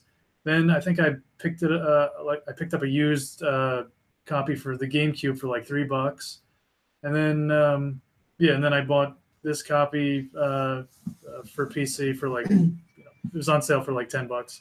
I just wanted to be able to play it like full screen with like nice crisp That's the one graphics that's- and everything. With the Sphinx and the cartoony. Mummy. Yeah. But it's very Zelda-esque. Yeah, Yeah. it's a Zelda clone basically. Yeah. But I do like the mechanics of the 2 different gameplay styles between the Mummy and Yeah. Sphinx. Yeah, that's Like what I, you switch between what I two. like about the game. You don't switch on the fly, right? It's stages that you go through Yeah, separately. it happens. But they have as 2 you- different. as you They progress. have Mummy- 2 completely different. Mummy, do you like? No, The Mummy can The Mummy can't really attack. Can he anybody. use like traps and traps to solve puzzles? Like something like he can get hurt and stuff, and that Yeah, helps he, him. he like walks into booby traps that will like set him on fire or electrocute him, and then he uses that to solve puzzles. Yeah, so like the Sphinx part is more like the action half, and the Although Mummy you part do- is more the puzzle part. You do also solve puzzles as Sphinx. Yeah. It was a great game. I really liked that game. Yeah, I'm playing through it again and I'm enjoying it, but some of it, like this, I'm pretty sure it's like at least 15 years old at this point. So some of it is kind of dated, particularly the camera. Yeah. It gets stuck on stuff, and unfortunately there are some glitches, and not the funny kind. Like I was talking to like an NPC, and then like all of a sudden the character like disappeared from the screen, and then the dialogue choices disappeared from the screen, and I have to go now. and I had to restart it. So, but But Did you get to like the last level and the game froze and Oh boy. Oh boy. no. So okay, so the glitches aren't that bad. You know, you've been talking about this for a long time, and you could have replayed the game a million times over by this point. Yeah, if you know, maybe instead of complaining about it. I haven't spent Listen, 10 it's- hours you would've beaten it complaining by now. about it. It sucked. It sucked. It I really haven't did. spent 10 But hours complaining about it. I feel like we're getting there. Is that it? Get over That's it. it. Yeah. Lou, what have you been playing? Oh, I've been playing Civ. I've been playing Super Smash Brothers for the Wii U, Whoa. and I've been kicking my kids' butts, taking them to school. And the older one gets so upset when he loses. It's good And life lessons. he's like, you can't beat him, blah blah blah. And I was like, all right, you pick who I should be. Oh, one of those type of Yeah. players. And he's like, you have to be Donkey Kong. And I was like, all right, I'll be Donkey Kong. So then I beat him as Donkey Kong. He was like, so that's fun. Prepare yourself. I was telling Nikki Hill before how they discovered our old Super Nintendo. So I've been playing Super Mario World and Super Mario 3 and Civ? Civ. Have you? No, I mean on the Super Oh, Nintendo. no. Because they have Yeah, the Super Mario All-Stars game that has Oh, okay, all of yeah, them. So I've been playing all the ones on that. And then I also found my wife had X-Men Apocalypse, which is kind of just like Yeah, beat him up. beat 'em up. So I've been playing that, and it is so hard, and I hate it. And I can only beat Gambit's levels. That's it. I don't know why. I can't do anything with anybody else. I beat Gambit's, and I've been playing Fortnite very sparingly with raw meat, but I do enjoy it. We came close to winning a couple of those duos. We came really close, Yeah. like second place close. Yeah. And my wife wanted to let you know that she beat God of War. I still haven't. She beat it a while ago, and I just I kept forgetting to tell you. I mean, I'm going back to it every now and again. It's just like I've been saying. The story is what's keeping me going because Yeah, she's sad Well, now you don't that like it? no, it's I don't not like it. Wait, I really enjoy the story. Stop. You don't. Not I can't like it. understand Okay. your voice. I can't. Okay, I figured it out. Go ahead. I do enjoy the game, but I find it to be very Unlikable. old-fashioned. Like very. Most people want a game to be similar to the old games. Right? Yeah, this is not like the old games at all. You mean old-fashioned? The guy wears. I mean, this plays like Resident Evil 4 in my head. Okay. It doesn't feel like a God of War game, but I like yeah. classic Resident. I like Resident Evil 4 a lot, and I like games that do that. But it just doesn't fit with a God of War to me. That's what I'm saying. But she really liked it. She beat But it. the story's great. She didn't get all like the secrets and all that There's a stuff, lot. and she didn't fight all like the Valkyries and all that. And she said that she beat it. I was like, well, go back and do all that stuff. And she's like, well, but the story's over, so I don't really, she's like, I don't really want to go back. That's and why I all do that. the stuff as I go. Yeah. So Yeah, when you were talking about when she was playing it, I was like, man, she must be moving through it really quickly because, like, I've poured a lot of time into it, and I'm not that far because there's so much stuff. Like, when you get in the boat with your son, he'll be like, well, we could go to wherever. Like, he actually talks to you. He's like, we could go to wherever the main mission is, or we could explore. If you want to explore, that's okay too. And I'm like, A lot of people are Yeah. going Yeah. to die in the meantime. she didn't really do too much. so I'll always go off and explore and find because, like, there's basically a hub in the game where the water lowers. Yeah. And it'll open up new areas that you couldn't get to before that are just side missions that you would never see otherwise. So I'm always out there exploring, looking for those and doing those. And then when I can't find any more, then I go back to the main story. So I put a ton of time into it, but like, Yeah. I don't want to give away spoilers. I will say the first your first big main goal that you have in the game, I just completed, and now it's opened up into what I have to do next. So that's where I'm at. But I mean, it looks really nice. Yeah, the end's really good. It feels good to play. It's just very Set it up for the sequel at the end too. very straightforward in Spoiler its alert. gameplay mechanics, and it feels old-fashioned to me in some ways. And I don't mind that old-fashioned feeling with other genres, but God of War, I feel like it's missing what makes God of War God of War. It's not like uber violent. It's not like throw a bunch of enemies at you. It's crazy over the top like combos and stuff like that. It's just like, you walk around and explore. Then you'll hit a room with like 4 guys or 5 guys, sometimes more, but lots of like just dodging. War was always kind of over the top you're set like on a pieces. set path. You either walk like left or right, and he'll move like deeper into the set or come back out. Right, like along like cliffs and stuff like that. And well, I mean, that was portions of it, but there's also portions where you're fully in like open 3D areas, and you're just guys are coming at you, and you're kicking ass. Yeah, and it was like ridiculously violent. Like I felt like the ridiculous violence was part of the like Bayonetta core of what it was. What Bayonetta and Bayonetta 2, I didn't play Bayonetta 2 yet, but Bayonetta is very much God of War, Devil May Cry, where it's just like enemies are coming at you and you're just kicking their ass. It's very Devil May Cry. It's not really about like depth of the level. No, it's just about getting. You're in. It's basically plopping you down in arenas and you fighting beat your the way crap through. out of stuff. And then, yes. Here's a big spoiler though. You're not in Greece in this one. What a spoiler! So if you really like being in Greece, you're not in this anymore. But the story is great. The characters are great. The voice acting is really great. I like all of that. So the story, without a doubt, is really pushing me through.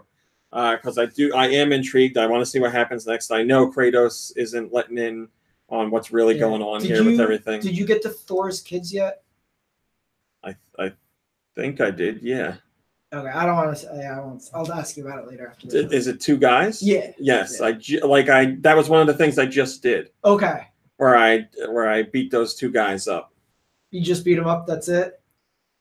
And then I went and talked to the tree. Yeah. Okay. Yeah. I went and talked to the tree, and the tree's like, no. Oh, no. Okay, wait. Okay. So I did the tree, and then the thing happens with the tree. Mm-hmm. And then you got to take the thing from the tree to the lady. And, Thyra. And she helps you with the tree. Mm-hmm. And now that part of the tree's hanging out with me. Is that Groot? Groot, yeah. It's Groot. That's what I'll say for now.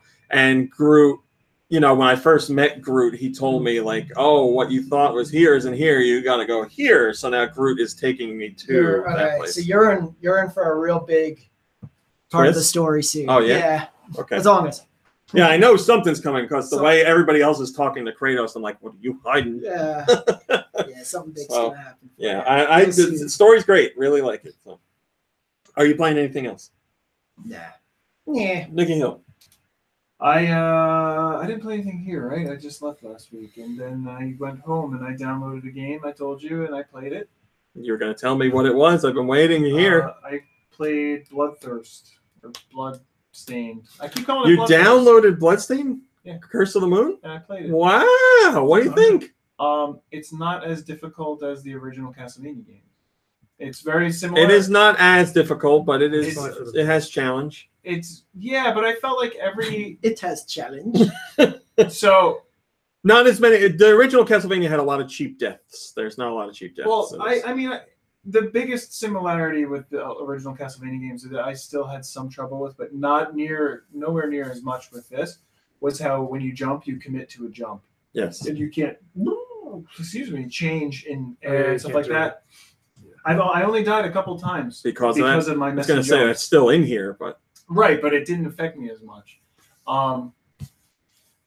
And it did get me when I would die with somebody and I didn't switch characters in time or something like that. Some of the stuff was very frustrating for me.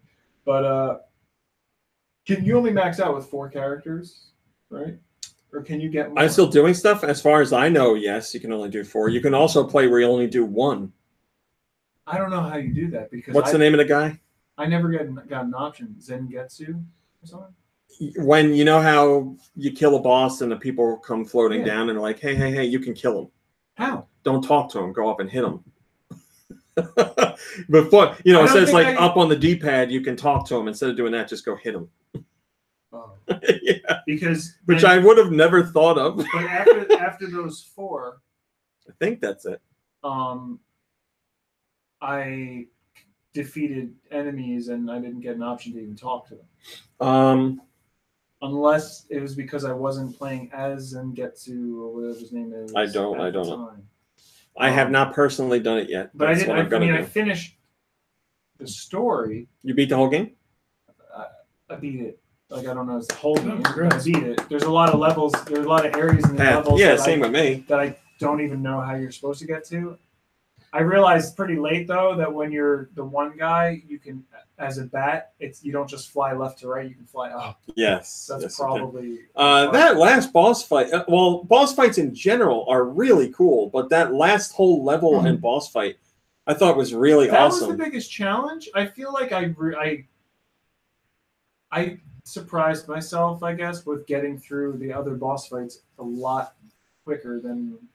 They weren't super challenging. It was basically like I had an opening and I could just attack. Yeah. Like as the female character, your special weapon is like one of them is to throw like 3 blades. Yes. If you have that, you can get through the game super easy, I feel like. That's a useful one, yeah. I was surprised with how much I used each character. Like I actually switched a lot between characters while I was playing. And like the old man came in handy. Yeah, I mean, he gets hurt very easily and he can't really move a lot, but his spells are super helpful. Yeah, yeah, it's good. But that whole last level, like with like, I don't really think it's a spoiler, with like the bats like flying around like crazy that are like destroying parts of the whole level while you're going through it. It was just really cool. I really liked that. It felt like the last level felt like crazy, like you are at the end of the game, and it definitely. I feel like I've experienced this with other games where I'm like playing, and then all of a sudden the difficulty spikes, like the your learning curve or whatever is like easy. What? And I definitely felt it with that, but it didn't like.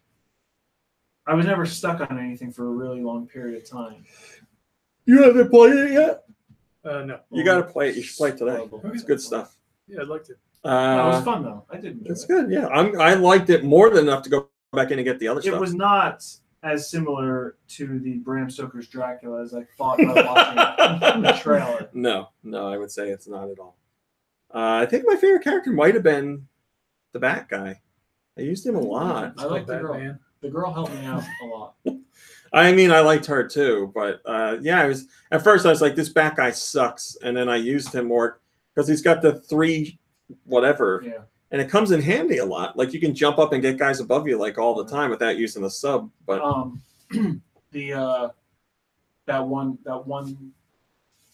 it's not a staircase, but like the one thing that you have to jump up, and those bats are coming at you. Yes. That was tough for me. It took a lot of effort because so. Along with like committing to a jump, you can't jump up and then push forward to get onto a platform. You have to push forward. Like if you're at a platform, you have to push, like go left and jump at the same time. You don't jump and then move left or whatever. I'd buy that for $1. Has a question for you. Says he wants to know, did you play veteran or casual? Because that makes a big difference. I played baby. Oh no! You played casual? Are those the only 2 difficulties? For at that, first. and then, Oh. I mean, I'll try to go back and play it, but I'll have a much harder time. Is veteran supposed to be the normal difficulty? Oh, was it? I guess so. Yeah, veteran is. I thought once I beat it, I'll get an easier version. Oh, yeah. Well, veteran kind of makes it sound like it could be like the your hard 2 mode. choices are. Hey, listen, screw casual you, or Roman veteran. Cowboy. I'm a casual player. You are not. No regular 2D games. You were talking about how you didn't find it as hard as other Castlevania games and stuff, and I found it somewhat challenging. So I was like, I'm interested. That's why. Guess what? If I played it on veteran, I wouldn't have even gotten anywhere near complete. I'd buy that for $1. Says, yeah, that's why he doesn't think it's as hard as Castlevania. Yeah, when you said it, I was like, really? I wish I could have played through Castlevania and enjoyed it, but I never enjoyed it because I couldn't get through. Lizzie says, casual? All right, screw all of you. Okay? Guess what? I didn't play anything this week. What did you play? Did you play anything else? Whatever. I guess he's not talking to you now. Listen, they had the question. I was just asking the question. Yes, along with playing casual on that, I played a game that taught me my ABCs. That math game just came out on Switch. You could play that. Yeah, I'm going home. What else did you play? Nothing! Oh, okay. Because I can't, because everything else is too hard. Does this game have a casual option? There's no casual setting. Listen, if it said... Lizzie says, go play on mobile games, sir. That's mean. If there was if it said easy, I wouldn't have chosen. Listen, but you paid casual. the money for the game. You play it however you want. That's it. If it said it's easy, just like they're saying, I wouldn't have chosen easy. If it says casual, that just means you're the kind of guy that picks it up and plays. It does make a difference in how you explain I've done the that game. before in other games, especially when like you're playing through and it's really hard. And the one game that I'm thinking of, you could change your difficulty mid-game. Hi, the Yellow Kazoo. Which is a cheap. There are games you can do that in, or there's games that adjust difficulty on the fly. That's what I'm talking about.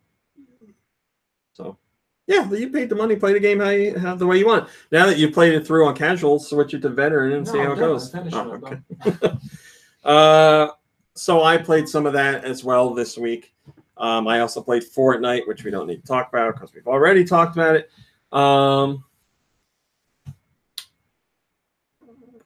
The only other thing I played was... What is it tonight? Fortnite. What? I'll play it for tonight. Oh. The Yellow Kazoo says Fortnite. What is it? Just Yellow Kazoo doesn't have anything to say to me about playing casual. Thank you very much, Link Triforce. I appreciate that. And I have another one coming out. Link Triforce gave me kind comments on my Runner 3 review. If you don't want to watch my Runner 3 video review, you can buy the latest issue of Nintendo Force when it becomes available, because I did the written review for that. Hello, Tommy.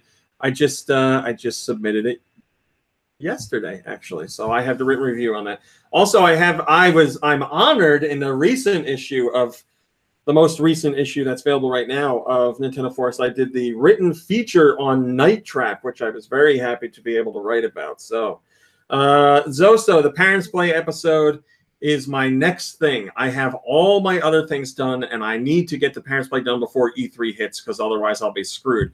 So here's the things that I had to do. I had to do my my Nintendo Force stuff. I had to do...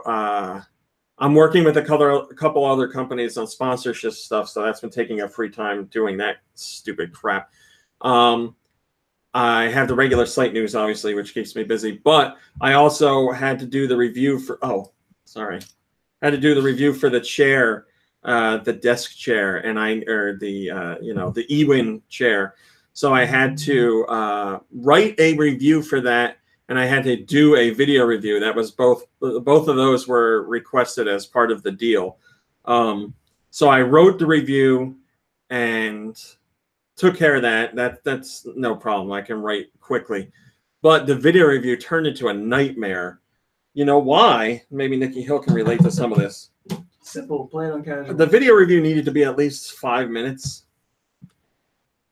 It's very hard to get 5 minutes of footage of a chair, like just a chair. What do? You can only show so much stuff. Like, what am I have to do a video review for that chair. Oh. And I'm like, let's cut it open.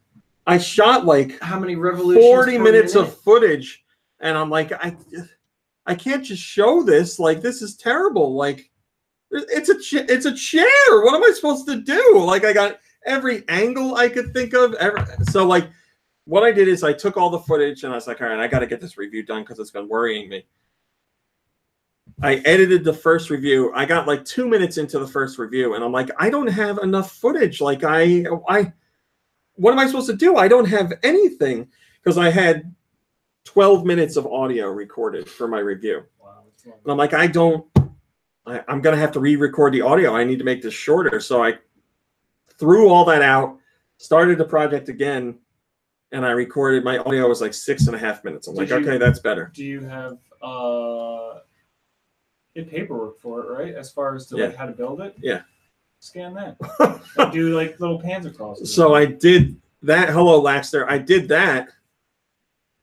And I got like 3 minutes through the editing, and I'm like, this still isn't going to work. There's just not enough footage, and I have no idea what else I can take footage of. This doesn't make, like, I don't know what I'm going to do. And I was like, maybe I could try and squeeze it together and make things work. And I was like, no, forget it. So I threw that all out too.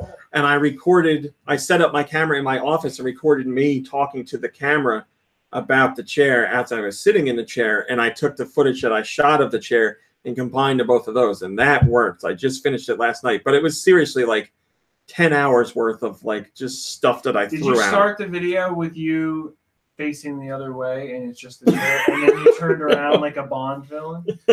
Were you sitting in the chair naked? No, see, this is why I need you guys around. Like when I Laxter's. came here, well, I got here today. And I was like, one part of your review, did you comment on how it feels against your naked body? Yeah. And then see how easily the ass sweat wipes off the chair. Laxter was saying, did you get the from below crotch shot of you sitting in the chair? Another one that I didn't get. So I could have used your help. But you know what? Throw that one away. Start another one. No, that one is completely edited. The whole thing is done minus music. I just have to put in music and then I'm good. Good. So now that has been taken care of, Parents Play is my next thing to do, which again takes a good 8 hours to edit. So one night this week I'm going to do that, and it'll be ready to go. So I know the Parents Play. I know you guys have been very patient with Parents Play, so thank you for that. It's just been super busy. But if I don't get it done this week, E3 is happening, and it's going to be another month before. We're sitting here talking about what we've played. I could have told you about me the time I spent sitting. Well, somebody asked about Parents Play. No, but and I was explaining why. And the only other thing I played was Just Shapes and Beats, Just Beats and Shapes. I don't know what it's called. Just Shapes and Beats is what you called it before, because I said triangle. Are you sure it was Just Shapes? Yeah. And not Just Beats. Just Shapes and Beats is what you had called it before. Just Shapes and Beats is what I am playing. Okay, so Just Shapes and Beats triangle is a game where you're a square, and your whole objective in the whole game is to avoid everything that is coming at you. Like, it's all pink, purple, like lasers and other stuff. But each level in the game is... Sorry. Each level in the game is based on a song. Do you have that lightsaber music game? No, because it's not out for PSVR. I want that so bad. It's coming to PSVR, but it's not out yet. Oculus right now? Yeah. Oh my god, I've been watching so many videos of that. I showed Mom Brain one, and she was like, Beat Saber. She's like, oh my god, this is like your type of game. It looks great. I got to show you one of the videos later. Anyway, Just Shapes and Beats. Each level is based on a song. So everything that happens in the level is timed to the song. So lasers shoot on the beat, and explosions happen with the swell of the music, and perfectly timed out. That's the whole point of the game. And all you have to do is avoid being hit. You can be hit a few times, but that sounds simple. And you die. But it's not. It's a bullet. Basically, it's a bullet hell game where you don't shoot, but it's completely focused on music. And some of the things that they put together are amazing. The way that they build a level around every attack relating to the drum and the chiptune noise and the piano, and like the way that they do it is really, really, really cool. Is there a casual mode? I think there might be. I don't know, but it is co-op too. I would love to do the co-op mode, but yeah, it's a lot of fun. It's cooperative. You want to play it with really good headphones or on your surround sound, because the music's like the main point of the game. And if you get to know the song, then you'll have a better idea of at least when big things are going to happen as far as attacks. But yeah, the names of the songs play into what happens in the stage as well. So there's like something. I think it's called. I think the name of the song is something like "Just Circles" or something like that. So everything you get attacked with and everything that happens in the level is some sort of sphere, some sort of circle that flies around or swirls around you, or pulses in and out, or fades in and out. It's very cool. A really unique music game. So I'm playing that. Not finished with it, but am greatly enjoying it. I was considering doing a video for it, but it's very hard to do a video because I don't want to talk over it, because you need to hear the music to see how it goes with the level. So I'm thinking of something interesting I could do, but that's it. That's what I've been playing. I think that's all, and we're late somehow. We didn't even have music, and we're late. Well, Chatty Cathy. Yeah, we talked a lot about garbage. Yeah, stuff that had nothing to do with video games. Well, that's our thing. I did look up a lot of Pokemon pornography. That's true. Thank you to Nicholas for the sponsorship with Ikaruga. I think I threw out a spoon upstairs. I have to go check. Oh boy. Like a metal spoon? Yeah, I don't know what I did. And on that note, thanks for watching. Thanks for listening. We'll see you next week. Goodbye, everybody. Bye. Wait, we're not going to do music? We don't have you would do music. Your Mom Brain. You do music. Send your music request to GoNintendo/podcast. Oh my God, we didn't even do a question. You're right. Ooh, I mean, we can do one for the after show. Nah, we'll just do 2 next week. Okay.